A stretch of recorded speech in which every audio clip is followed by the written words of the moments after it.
Have you ever felt like you're in a rut in your relationship, maybe your health, maybe in your business, where you're in this space where it's not that bad, but it's not as good as it could be, that you could be doing better, that you want to be doing better, but when it comes to taking action, the action you know that you should, you just fall to the wayside. You're not as motivated as you like to be. You just continue to tell yourself it's not that bad.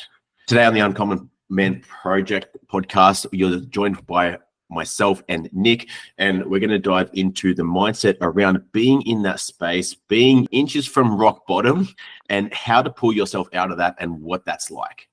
Nick, have you ever been in that space, man, where you're telling yourself it's not that bad, but you look around, you're like, I know I can do better. I'm not happy with where I am, but it could be worse, right?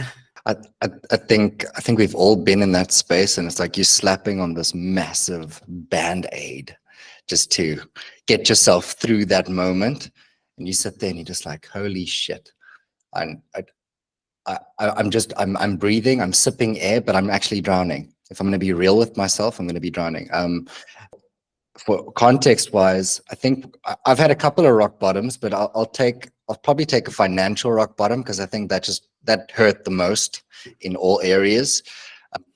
There was a moment when I just started my business where I had made some incredibly well calculated decisions, and things obviously worked out perfectly.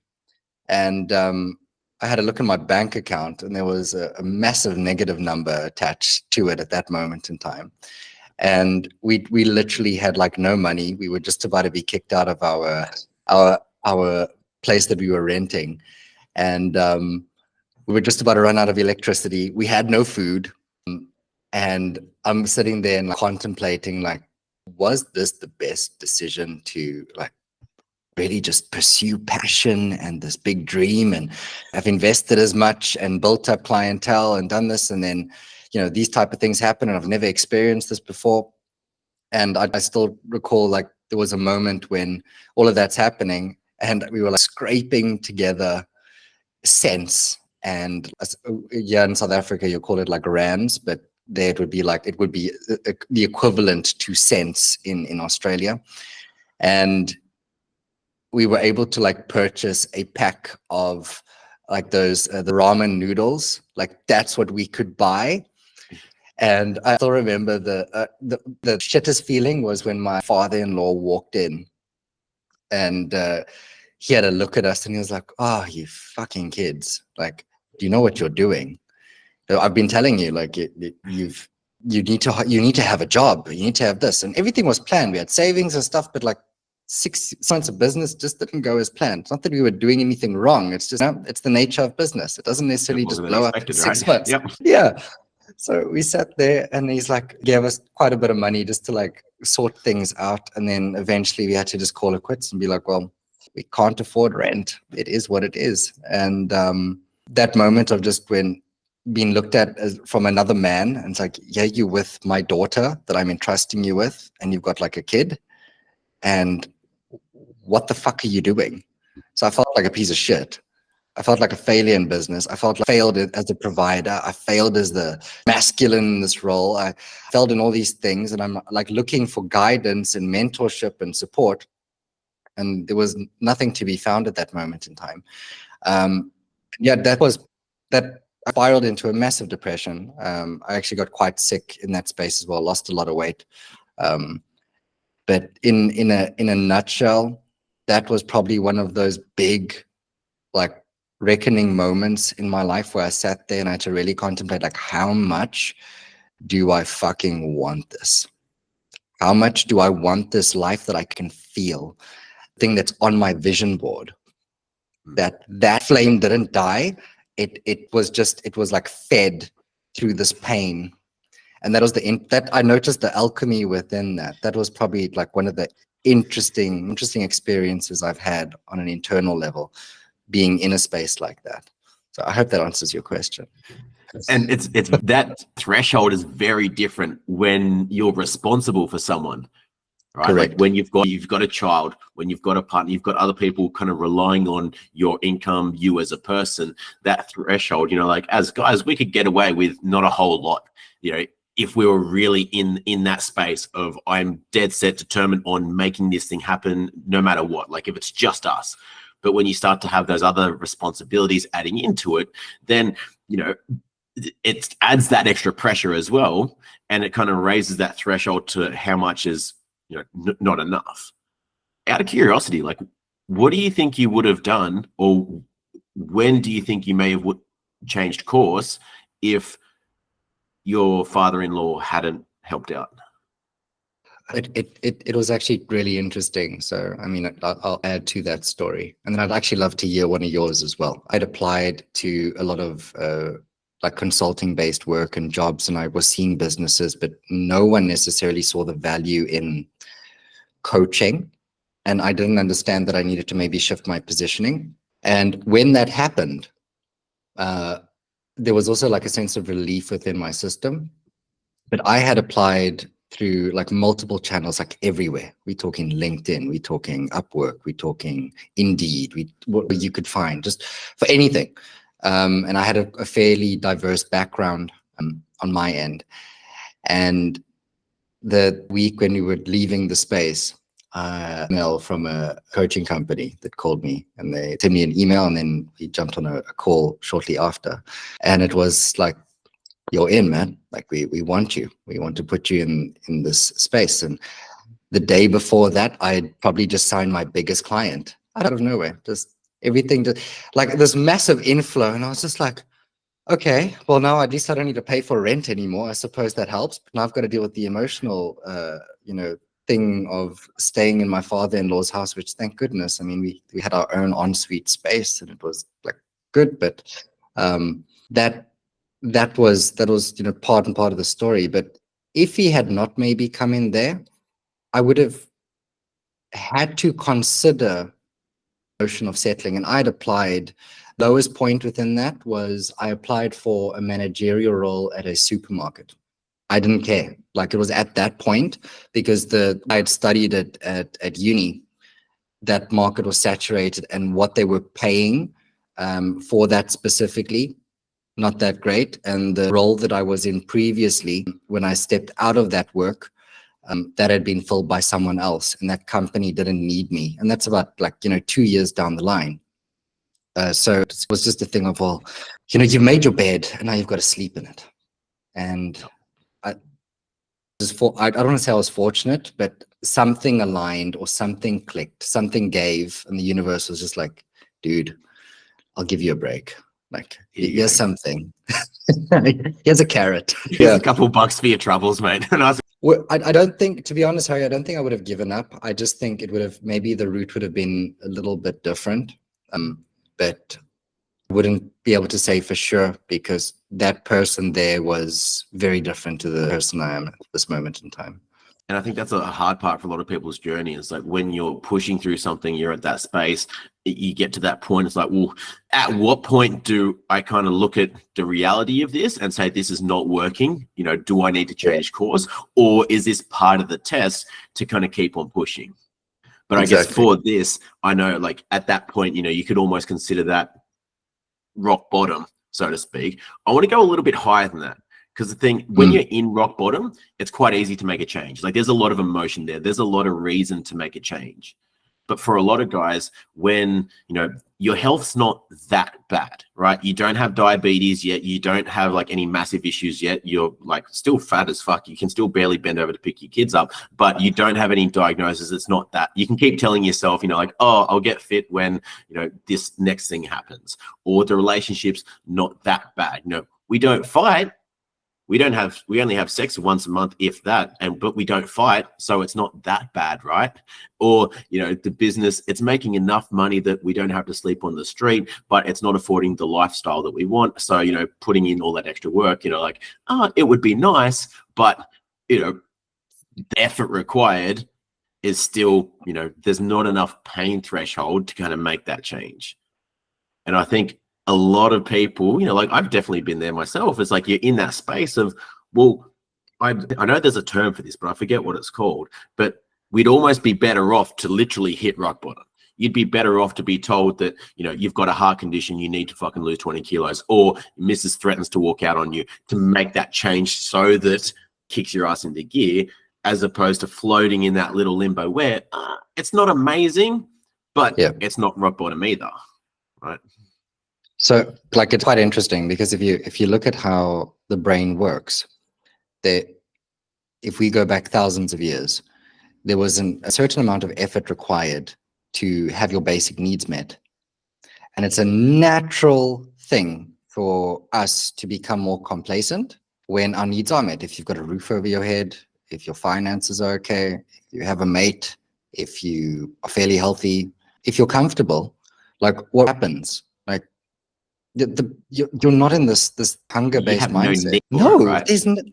Yes, you're comfortable in that space. And I think, to be very honest with you, in the current market where like 99% of people are in that space, that it's actually just it's an open playing field for people that have discipline, have hunger, have drive, and want more, and believe that they deserve more. And yes, there is a couple of like thresholds and summits that you have to conquer along the way. But if you've got drive, there's no competition. There literally is no competition anymore. Like you don't have to go fight another male to go catch an antelope in your backyard anymore. Like you just go to the supermarket.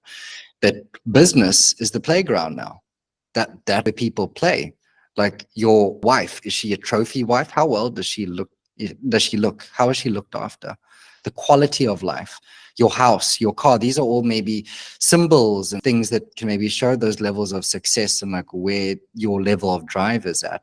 But most people just don't have that because they don't care. And I mean, each to their own. If that's your philosophy and you just want to have enough, that sounds like lack to me, but that's your life. Yeah. So I think it's interesting because it's like something switches off in your brain and you need that reptilian brain to remain hungry. There was a conversation I had a while back with the guy, and he just said, you know, one of the things that I've used over the last couple of years in business is I've always ensured that I've lived below my means, number one. And number two, anytime I have these massive inflows, I'm investing, I'm moving money. I never see the money. I never see where the money is sitting. So it's not just sitting in my savings account. And what that does is it keeps me hungry. What that does is it makes me feel like I'm at the beginning of this process again. And it's not saying you have to live like that all the time, sure. But if you're in that space, let's say from 25 to, let's say, I'd even say 40, in those like 15 years where you really get to, you know, create some incredible wealth, generational wealth and value and impact, you have to be really smart and strategic because you've got a lot of energy and capacity there.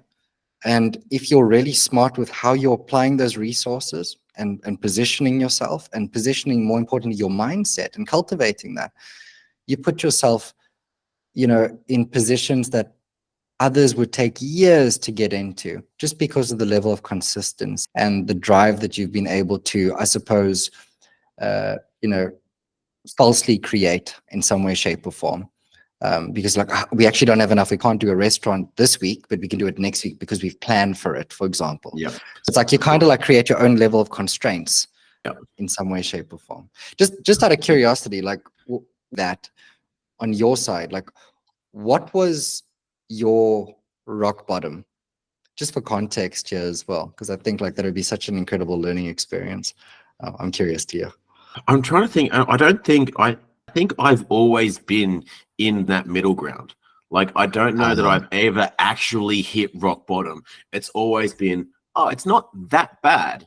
Like, you know, there's always that thought of like, you know, I know mum and dad are there to save me if I needed to. I know that there's like these safety nets if I kind of needed it. I know that I'm never actually going to end up on the street, or, you know, I'm like, I've always had health as a high priority for me. So like that's never been in dispute or anything like that. And I guess even with, you know, probably relationships is the only thing that has kind of like genuinely fallen into that, you know, oh, it'll look after itself. Like it's not that bad type of basket. And obviously the beautiful thing about a relationship is you have someone else to then point some of those factors out to you, not like you have money to say like, hey, like you're not using me the way that you should, or like I'm not going to be around if you don't actually invest in me or do something useful, right? It just comes and goes like this inanimate fucking object. So like I've always been in that kind of space. And that's so interesting. I play with this thought recently, and I think this would take a huge amount of stress off a lot of people, because this is something that kind of has helped me, I guess, get rid of a lot of shit in my head. Like, because most people say what they want. Oh, I want to have this level of health. I want to have this type of relationship. I want to have this level of income, of business, of whatever else it is. But then when it comes to taking action on the thing, kind of what we're talking about here, they're like, but I don't want to do the action required for it, right? And so here, I believe you've got two options. Like, if you really want it, you then have to be able to say, I want to be able to do that work, put in, like, make those sacrifices to do that thing in order to achieve that. Like, if you legitimately want it. On the flip side of that, and there's nothing wrong with this, acknowledging, you know what? I don't want it that bad. Like, if someone handed it to me on a silver platter, 100% I would take it. But am I willing to do the work to go and get that? No. Because then, in that space, you can stop saying, oh, well, I should be doing this, or I want to be doing this. And the capacity that it takes up in your own mind, you can just get rid of that and say, like, you know what? I actually don't care for that level of money. I don't care to have that level of health or relationship or whatever it might be. I'm totally happy with where I am right fucking now. Yeah. And the amount of peace that I feel that would bring a whole lot of people, instead of feeling like you have to be going for this bigger, this better thing, whatever it is, would just free them. And then so if you're in the camp that, has then said, I am actually willing to do all that kind of stuff to get to that point, like that, I'm achieving that level of health, of wealth, of business, whatever it might be, then I never want to be able to die or get to a point where something fails and there's that thing in my mind that says, well, I could have tried this. Yeah, but I could have done this, or I could have done that. Like, I want to make sure if something fails, I have exhausted all fucking options. And if it fails, well, it was meant to fail, but not through any lack of effort on my part. Right. And I think you've got that like spot on, just how you verbalize that. Spot on. Because I don't know about you, but I've had like in times in my life where there's been so many things, like I could do this or I could do that. And like there's like so many options out there. And if you get to the point where things aren't working, you just fucking try something. Like, one of the things that's been really helpful for me in getting rid of some of that anxiety, because there are so many things that you can do, right? If you get into that, if you're in that camp of like, well, I'm gonna make this work, I need to get out of this, like, well, it's not that bad, I want to do better than this. The book 10x is easier than 2x has a phenomenal foundation for that. And the concept simply is that if you wanted to 2x your results in literally anything in life, if you were to think of everything that you would do to get that level of results, you would come up with a myriad of different things. Like, if you wanted to just 2x your health, right? You could get better sleep, you could get more sun, you could spend more time in nature, you could clean up your diet, you could do different trainings, you could do like more different supplements, you could do all these fucking things. Yeah. But which can become overwhelming when you've got so many different options, right?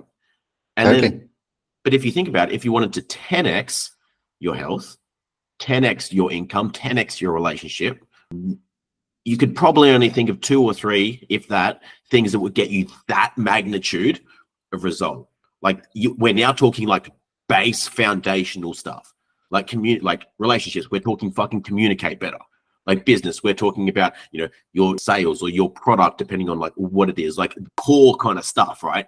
And when you remove all of that, well, I could do that, and just like, this is the base of what everything else kind of stems from. This is the trunk of the tree that is my business or my relationship. And you get that fucking rock solid, everything else becomes so much easier. You buy so much more time back and so much more mental capacity because you've narrowed down all those. So then the question then becomes, so now you've got the blueprint and the strategy and you know where to focus, but do you have the willpower and the desire to actually do the work required to get the fucking t-shirt and wear it? That's the question.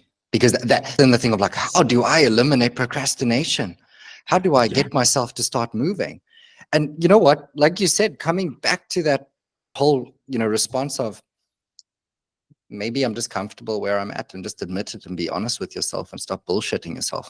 You don't have to be this fucking alpha male that wants to 10x everything and create impact and do all these beautiful things in the world. You can just be complacent, and that's okay. You're still, being a part of society, but that's your prerogative at the end of the day.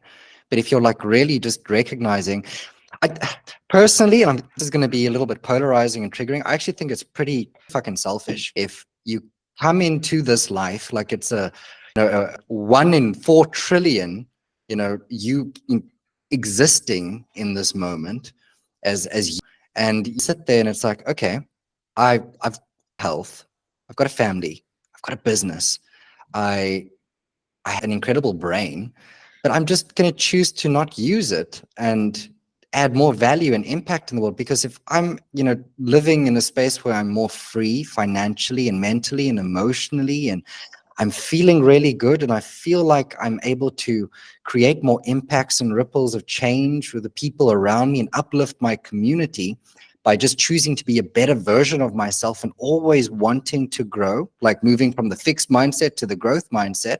I mean, why would I want to do that? And create an impact in the world and live a bigger life and ask for more and be willing to give more and be willing to be a hand that uplifts other people as well and gives them a permission slip to do better. I'd rather just play small and just be like, oh, woe is me, I'm comfortable where I'm at. And if someone says, well, why don't you purchase that? Oh, I don't have enough money. Business is okay. I don't have enough time. Relationship is okay.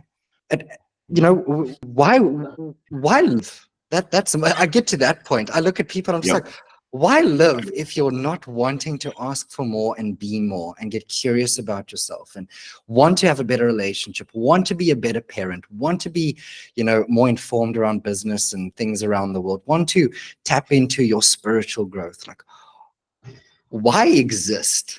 It's to that.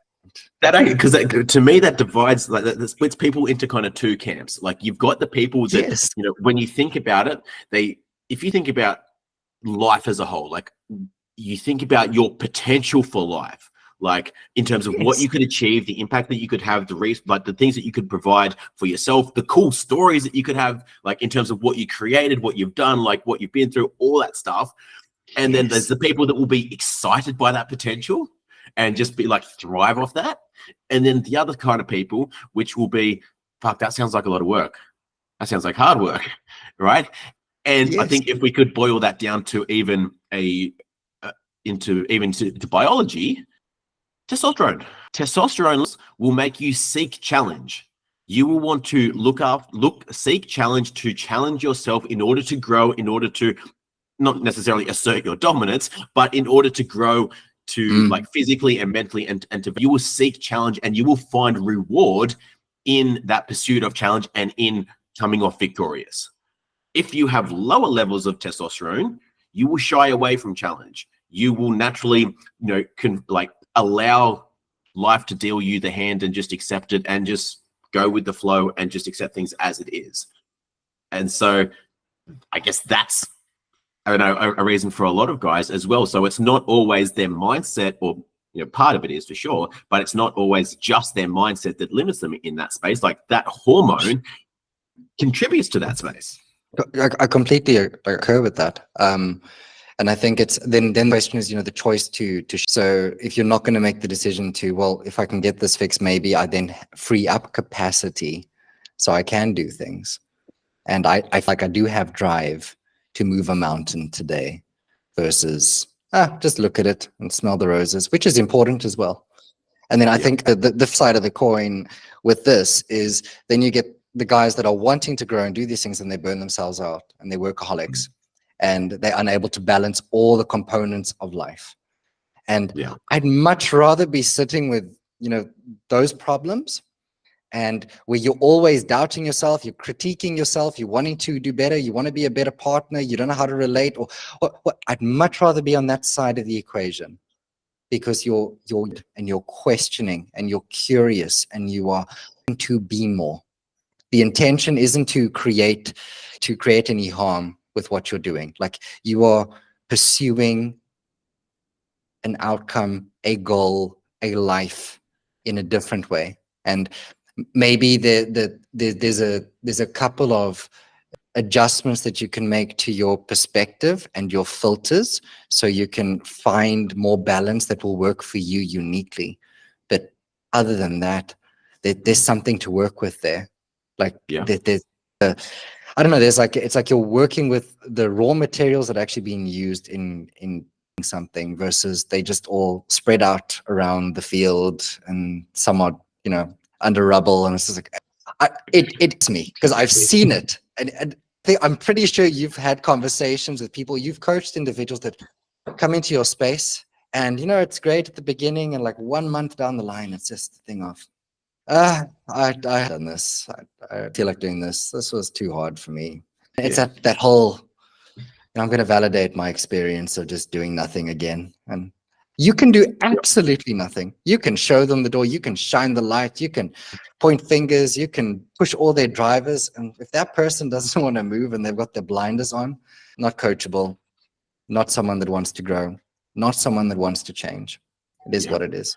And you find, like, I guess the beautiful thing about the human mind, right, is we can find justification, we can find reasons or excuses or whatever you want to for everything, right? Like, if there is people out there that can justify killing another human being for absolutely no reason, I can guarantee you can justify fucking not going to the gym, not putting in that extra effort for your relationship or your business, like it's absolutely nothing.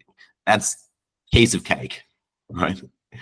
But I think it also takes a certain level of confidence and even ego to chase those things. Like underlying, there's that bit of ego that wants to be able to say, I fucking did that, right? It was hard and I did that, right? Because that also makes part of the story. Like, if you have an easy story, right? If you just got handed this deal that made you a multimillionaire, if you just got handed, all these amazing things in life, all these great feats, like, if you won the gold medal in the Olympics because you were the only person in the race or something, right? Technically you won, you held a world record, but like, you had no challenge and you were just given it to you. Like, do you really respect yourself? Have you had to earn it? Like, it's not so satisfying. It's like the challenge in the journey is what makes it. Like, I've heard Alex Hormozy talk about this, like when he talks about how hard some things are, and the frame that gets him through it is like, this is so fucking hard for me. I can only imagine how hard it's going to be for everybody else. So like, if I'm building this $1 billion thing, his words, good fucking luck to the next guy that has to try. Right? So like, that pursuit of like greatness of like, well, I'm on this journey. Good luck to anyone that wants to chase me. Right. And I get that. And, the thing is, it's not that everyone wants to run around and be a billionaire. Like not everyone needs that. I completely understand where we would, where we'd maybe draw lines of justification and filters and parameters and things. But pushing yourself to a where you are able to be the most impactful version of yourself, with how you live, with how you work, with how you play. I think, and really just, you're tapping into that potential, and you're always tapping into it. You're always curious about extracting that and embodying it and practically embracing it on a day-to-day basis. I think that's our responsibility as humans, not just as men, to tap into that, to choose to be better versions of ourselves, to do the hard stuff. Because that, you create, diamonds from just like rubbing your hands together and saying, no, it's done under pressure. It's done under like rigorous conditions. There's this density and that goes into that, and friction. You need all those components, all those variables. But then the choice is, okay, well, all these little molecules, like, I'm going to come together and create an incredible substance that is unbreakable. That's it. And if you can believe that within yourself, if you believe yourself to be unbreakable, your nature, and you nurture that nature, you nurture that potential, because you are infinite in nature and you believe in that. Just like Hormozy, yes, maybe he's speaking from ego, but I can understand that. The impact that he has made because of that, ego isn't a bad thing. when you can find the balance between the human and the being of being the human, amazing. And your ego is something that you can nurture and grow. And I've maybe said this before, but I mean, your ego at the end of the day is your soul in incubation. It is just a young version and expression of that. And as you tap into that potential, as you align with yourself, what you are doing is you are nurturing that and facilitating growth, facilitating this expansion of you and how you express you in how you live your life. And I think that that's our responsibility, especially as men. Especially as fathers, right? For all the dads out there, if you're, someone that settles with complacency, how does it feel looking at your son that's just getting Bs? He's in the B grade for all his sports, right? He's just barely kind of getting by and just happy just doing that and doesn't seek that challenge because that's what he sees mum and dad do, or sees dad do. Right? He just settles for the handouts. He just settles for things. There's no drive. There's no, I don't want to say suffering, but there's no having to challenge yourself in problem solving in getting to that level. Because make no mistake about it, they don't learn from what we tell them. They learn from how they see us behave, how they see us handle things. And so if we're just always in those cushy positions, never kind of challenging ourselves, then that's exactly how they're going to grow up. And that's not what I want for Jax. So she uses the term called dusty dads, just these dads that are not present. Normally they've inherited a lot of wealth and they're just not there. They're playing golf all day, or they're just at the office all day, and you don't see them. So I like to call them like, are they leaders or are they lagging? So are you leading in your household, or are you just like a lagging indicator that's just like following the stream and you're just the whole permissive, I'm just going to go with this flow, whatever my wife dictates, or she's the one that's managing the kids. It's that complacency that kicks in. I don't have time for this. Again, filter. Yeah. You're validating. Oh, I'm too busy working. I'm just a provider. No, you're not. This is the 21st century, my friend. We don't just have this thing where kill, provide, sleep, intercourse. No, there's a lot more riding on us. And I know it's tough, but if other people can do it, you can do it too. You can do better. You can choose to do better. That's always available to you, that choice. I wanted to share just, from just an energetic standpoint, it's something that can help individuals step out of this space. And it's the work of, Esther Hicks, someone that I is a mentor of mine. And one of the key principles is looking at the law of attraction, which essentially emphasizes that whatever you focus on expands. So when you are in that space of rock bottom and one's attention is typically consumed by these negative aspects or your current reality in your life, for you to start moving from that and shifting the energy, shifting your focus, start actually telling yourself a new story. So one way you can say, like, I'm more capable in this story, where you really start to build, create, and live out this hero's journey. So start looking at like a narrative where you are stronger, capable, where there's momentum, there's forward motion. Essentially, it comes back to that principle of what you think and feel becomes your reality. So a very simple practice to tap into that energy and tap into that frame of mind is just like, look at what's actually going right. Get clear on that goal, on that objective. Look at the story. If you were telling your story, how would you tell it? If you were looking from the outside in, how would you tell, like, yes, you're at rock bottom, but he's got to get up his shield, find the sword, somehow scramble to his feet, find like some resources, and he's got to go slay the dragon and climb that fucking mountain, go save the damsel in distress. That's your story, mate. That's your opportunity. This is your moment to shine. So how are you telling that? How are you like, wow, he the strength to this and take that next step. And even though there was a gust of wind and he fell on his ass again, he got up and he decided to pursue that goal, to pursue that dream. He never gave up, and he never focused on what had happened. He focused on what was in the moment and what was ahead, because that is what he chose. And how he got there was none of his business, but he just took one step at a time. One step at a time.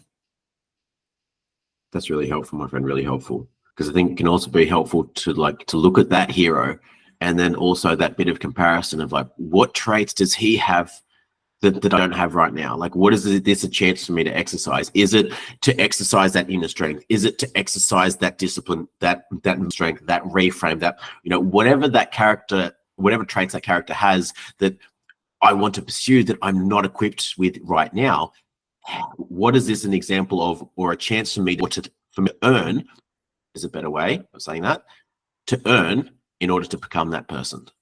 And then so every day becomes a fucking opportunity. All right, time to show up with that discipline, time to show up as that hero, as that person, and to get into that space so that I can, as you said, slay that dragon, make my way to the top of that castle. I think that's fair. Before we wrap this up, is there any lasting thoughts or piece of action that you'd like to show the guys that are in that space where maybe they're in rock bottom, or maybe they're just shy of rock bottom, maybe they're in that space where it's not that bad? So, at the end of the day, I know this sounds, very cliche, but when you are genuinely in that space and you feel like you are in your unique rock bottom, the only way you can go is up. You have to look up. And there's also a surrendering and letting go component of what didn't work. I'd even say there's a shedding of your ego and yourself, because there's normally, when you are in that space, there's frustration, there's anger, there's doubt, there's fear. And you have to let go of that, because you are not that. And when you're able to make that switch and you feel it's like you had this massive fucking backpack on and you just let that go, and you're able to put that down and be like, and then begin that journey again and look up. When you can do that, it's amazing how life opens up to you and how receptive it is to you and what is actually available to you. We all have the same components. We all have access to the same energies, universal forces, laws, and principles. Why does it work for some people and not for others? Choice, belief, consistency, and trust. And that I can speak from personal experience. When you're in that space, letting go of some of those things, of some of those expectations, or what you think to be truth or to be the way, is one of the hardest steps in that place. It is. Because you have to admit it and take accountability, the basics. And then it's okay, I'm going to do my best and take the next step forward and learn from the mistakes that I may have made and recognize it wasn't all me, but I am still responsible and I'm holding myself accountable to that. That's growth. Yeah, I love that. So I think we'll wrap it up there. Thank you guys for listening. If you'd like to hear more of our podcast, or even if this inspired you or resonated with you and you'd like to have a chat with any of us, feel free to reach out to us on Facebook. And we would love to, get in touch with you guys. If this was helpful, or someone that's maybe in this space right now, maybe they're a friend, a brother, a partner, a neighbor, share this podcast with them and see if that can help them to get out of that space, or at least free them from the pressure that they're putting on themselves in trying to be more than they'd like at this point in time. So we have a couple of events coming up that you can check out on our website. Otherwise, can't wait to speak to you guys next podcast, and I'll see you then.